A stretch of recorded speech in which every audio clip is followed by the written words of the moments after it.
The story begins in the year 1879, during a time when European settlers were migrating to the New World, America. Some found homes in large cities, others in small towns, while a few settled deep into isolated lands, far from any civilization. One such family had made their home in the remote grasslands of the Dakota Territories, hoping to build a new life. The head of this family was Gerald Slaughter, a determined settler living with his wife, children, and elderly father. His daughter Mary Slaughter was engaged to a young man named Fergus Coffey. During their journey westward, Mary and Fergus had fallen in love, and now they were preparing for marriage. In the film's early scenes, we see Fergus lovingly giving Mary a gift, a touching moment between the couple. That same night, things take a dark turn. Strange noises echo through the plains.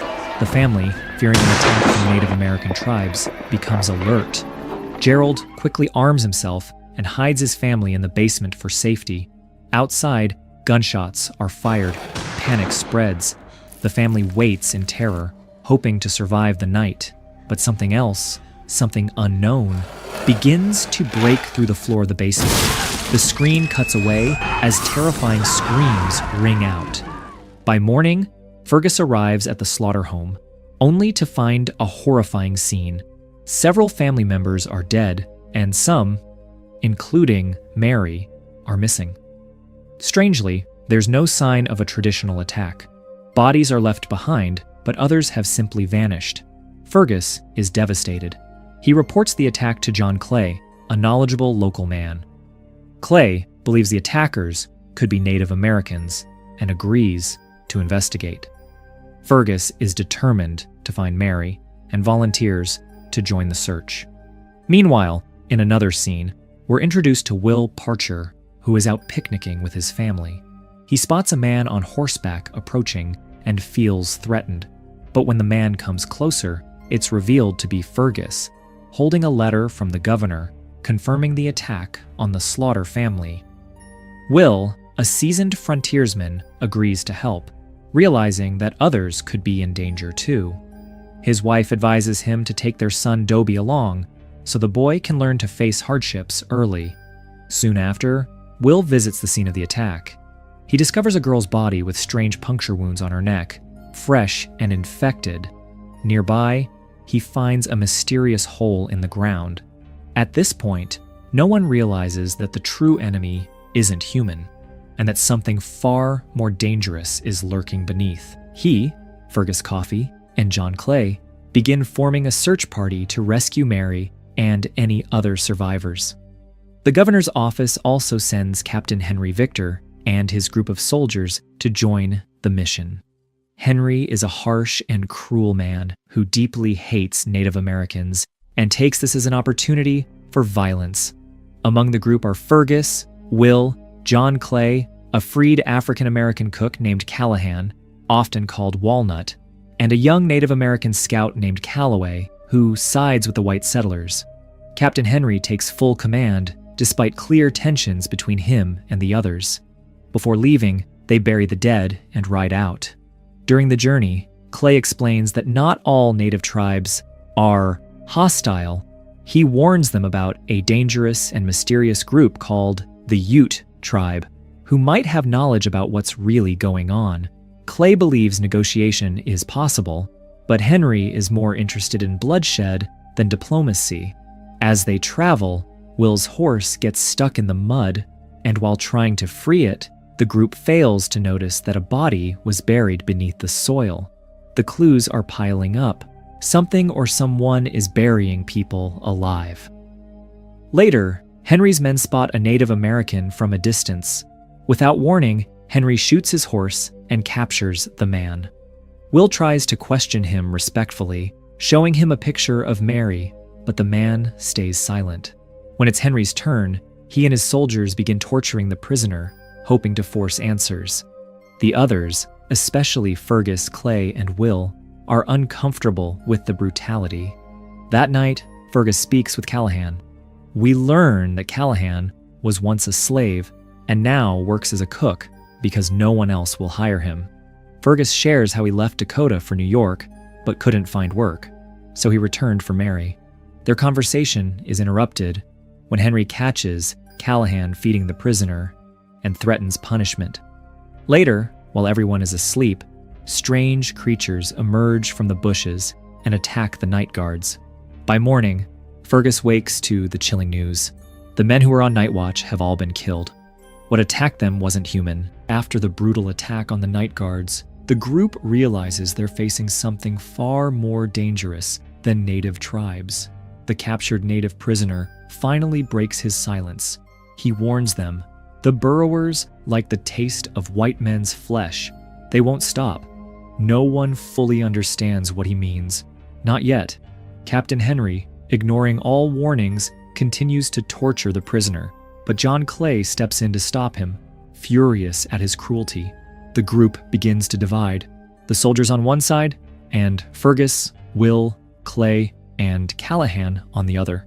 They decide to separate from Henry's men and investigate on their own. As they ride deeper into the plains, Will's son Dobie finds strange holes in the ground, the same kind seen earlier. It becomes clear these holes are connected to the disappearances. That night, the group camps under the stars, unsure of what they're really facing. Suddenly, Callahan returns. He has abandoned Henry's group and wants to join them. He believes Henry's methods will only get more people killed. The others accept him back. The next day, they explore further and come across a wagon with scattered belongings, but no people. While resting nearby, Dobie and Callahan start tossing rocks at a tree just to pass time. When they run out of stones, Dobie searches for more and finds something buried, strands of golden hair. They dig. To their horror, they uncover a young woman buried alive, her eyes reacting painfully to sunlight. She's paralyzed, but alive. She can't speak, but her eyes move and her toes twitch. It's terrifying. Will recognizes the strange wounds on her neck, identical to those seen earlier. They realize something horrifying. The attackers don't kill.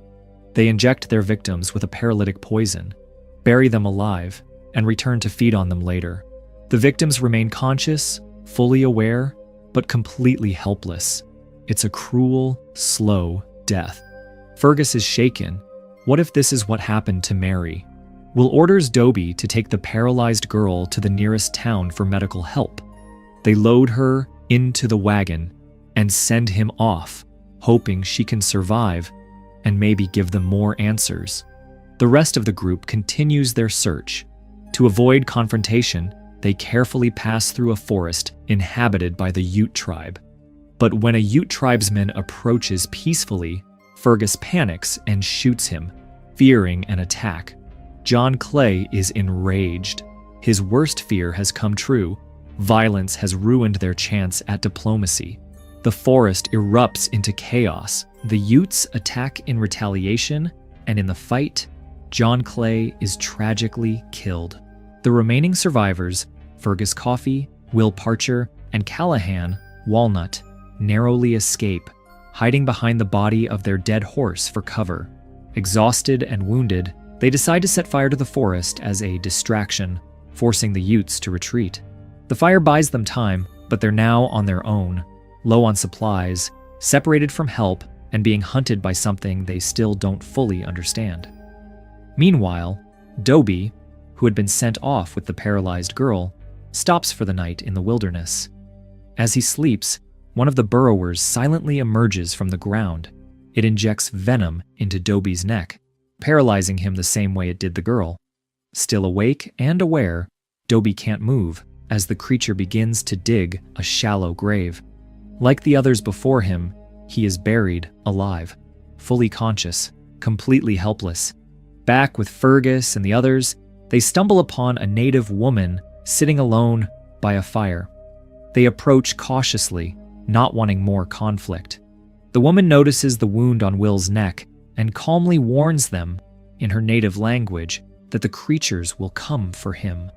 Will's condition is deteriorating. The poison is spreading, making him weak and disoriented. The woman reveals the truth. These creatures, the Burrowers, have lived beneath the ground for centuries, long before white settlers arrived. When bison were plentiful, the creatures hunted animals, but now, due to settlers killing off the wildlife, the burrowers have turned to human flesh. The venom they inject thins the blood and softens the flesh, making it easier to consume. She admits her own husband was a victim, and she had to kill him out of mercy. She also explains that the Ute tribe knows how to trap the creatures using infected humans as bait, exposing the creatures to sunlight, which is the only thing that can kill them. She tells them bluntly, Will won't survive. They will come for him. The next day, Fergus and Callahan use the native woman as a bargaining chip, hoping to exchange her for any surviving captives, perhaps even marry. But Will has begun losing his mind. Laughing uncontrollably and barely able to walk, he slows the group down. Still, they press forward. That night, one of the creatures attacks. In the panic, Will accidentally shoots Callahan in the leg. The native woman urges them to keep moving, or they'll all die.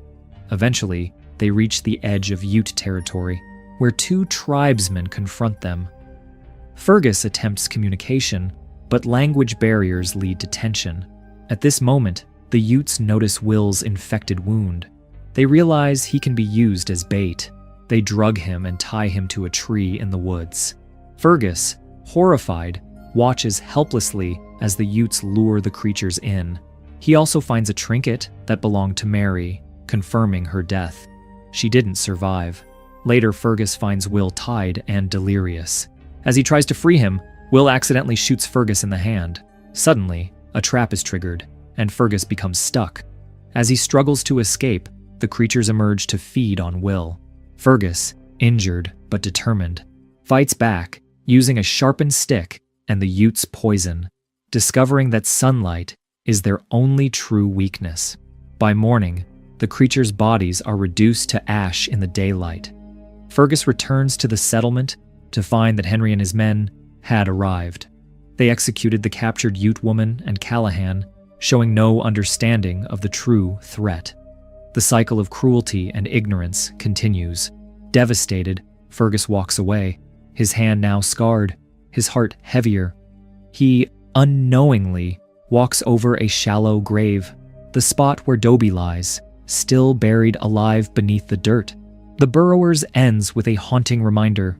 Sometimes, the real monsters aren't just the ones underground, they're the ones above it too.